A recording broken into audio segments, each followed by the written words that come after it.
12 बोसोर बैसोनि माया सरकार मुंनि सासे हिनजावसाखौ गोब्राब बेरामाव गोग्लैना थानायनि उनाव गुवाहाटीनि सान भेलि हस्पिटालाव थिसननाय जादों। जायगानि सुबुंफोरा आसामनि गिबि मन्त्रि डक्टर हेमन्त बिश्व शर्मानि मदद हास्थायदों।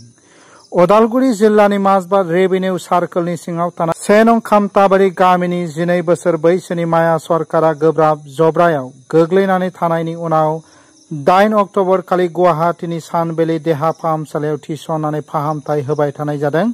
मिथिनो मोननाय बादिब्ला खामतबारि गामियाव सानफ्रोमबोनि हाजिरा मावनानै नखरखौ दैदेननाय अजय सरकार आरो माधवी दे सरकारनि सासेल' फिसाजो माया सरकारा गोब्राब बेरामजों भुगिनांगासिनो दङ। फिसाजोनि फाहामथाय होनो थाखाय नखरनि सुबुंफोरा रांनि आंखालाव गोग्लैनानै दङ। बेनिखायनो गामिनि सुबुंफोरा फाहामथायनि थाखाय आसामनि गिबि मन्त्रि डक्टर हेमन्त बिश्व शर्माजों लोगोसे सुबुं अनफावरि रायजो राजानि खाथियाव राङारि मदद बिनानै आरज गाबदों। जानो हागौ नोंथांनि एसे हेफाजाबजों माया सरकारनि मोखाङाव मिनिनाय लाबोनो हायो। बेनि थाखाय नोंथाङा 7399969140 नम्बराव नङाब्ला माया सरकारनि बिफा अजय सरकारनि QR क'डनि गेजेरजों मदद खालामहरनो हागोन।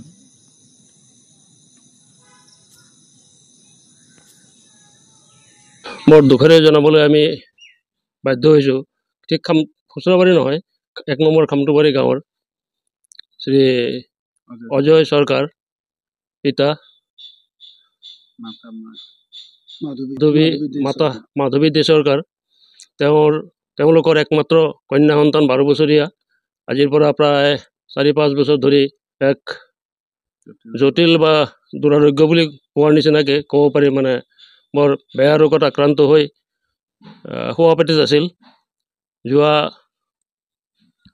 8 তাৰিখে তাইক কণমানি শিশুটিক গুৱাহাটীৰ सान भेलि হস্পিটালত ভৰ্তি কৰিবলগীয়া হৈছে। আৰ্থিকভাৱে অতি দুৰ্বল, একো নাই, দিন হাজিৰা কৰি পৰিয়াল চলোৱা এই কন্যাটিৰ পিতৃ মাতৃক সহায় কৰিবলৈ আমি সকলোকে বিনম্ৰভাৱে আহ্বান জনাইছোঁ।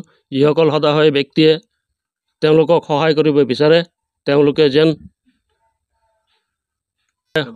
সহযোগিতা আগবঢ়ায়। অজয় চৰকাৰৰ নামত এখন QR কোড দিয়া আছে, তাত যেন সকলোৱে সহায় সহযোগ কৰে। এই আমাৰ গাঁৱৰ পৰা অসম চৰকাৰে যদি মাননীয় মুখ্যমন্ত্ৰী মহোদয়ে তেখেতক সহায় কৰে তেনেহলে অতি ভাল হয়। আৰু সদায় ৰাইজ তথা চৰকাৰক আমি অনুৰোধ জনাইছোঁ যাতে সকলোৱে এই কণমানি শিশুটিৰ প্ৰাণৱন্ত কৰি তুলিবলৈ সকলো প্ৰকাৰে সহায় সহযোগ আগবঢ়ায়। আমি 2 নং খুচুৰাবাৰী ৰাইজ, 1 নং খৰামুখা ৰাইজ আৰু আমাৰ 1 নং খামতবাৰী ৰাইজ সকলোৱে আমি আগবাঢ়ি আহিছোঁ। আজি আপোনালোকে দেখা পাইছে এই ঘৰখনত আজি হাঁহ আছে, ছাগলী কেইটামান আছে, কিন্তু আজি গাঁৱৰ ৰাইজে সেই হাঁহ কুকুৰা ছাগলীখিনিক চোৱা চিতা কৰিব লগা হৈছে। মাতৃ আৰু পিতৃয়ে তেওঁক লৈ কিনা গুৱাহাটী सान भेलि হস্পিটালত চিকিৎসাধীন অৱস্থাত আছে। তো বৰ্তমান তেওঁ যিটো চলাই থকা এখন এক্সেল 100 বুলি এখন বাইক আছিলে সেইটো 10,000 টকাত বিক্ৰী কৰি যোৱা বুলি আমি গম পাইছোঁ। গম পাই আমি গোটেই ৰাইজখিনিয়ে আমি নিজৰ ফালৰ পৰা অকণমান চিন্তা কৰি সকলোৱে আমি যাতে সহায় কৰিব লাগে বুলি যিয়ে যোনে যেনেকৈ পাৰোঁ আমি সহায় আগবঢ়াবলৈ চেষ্টা এটা কৰিছোঁ। তো আকৌ মই চৰকাৰৰ ফালৰ পৰা আমাৰ BTCৰ 39 নং 5 নং চেৰপাঙৰ নৱনিৰ্বাচিত আমাৰ MCLA শ্যামচুন্দ্ৰী ডাঙৰীয়া বা কাৰ্যবাহী সদস্য আমাৰ শ্যামচুন্দ্ৰী ডাঙৰীয়াক অনুৰোধ কৰিছোঁ যে তেওঁ নিজৰ ফালৰ পৰা এটা চৰকাৰীভাৱে তেওঁ সহায় সহযোগ আগবঢ়াওক। আৰু অসম চৰকাৰকো মোৰ এটা অনুৰোধ যে গুৱাহাটী सान भेलि হস্পিটালত আমাৰ এই দুখীয়া পৰিয়ালৰ যিজন কন্যা চিকিৎসাধীন অৱস্থাত আছে, ৰাইজেও আমি সকলোৱে সহায় আগবঢ়োৱাৰ কাৰণে আগবাঢ়িছোঁ।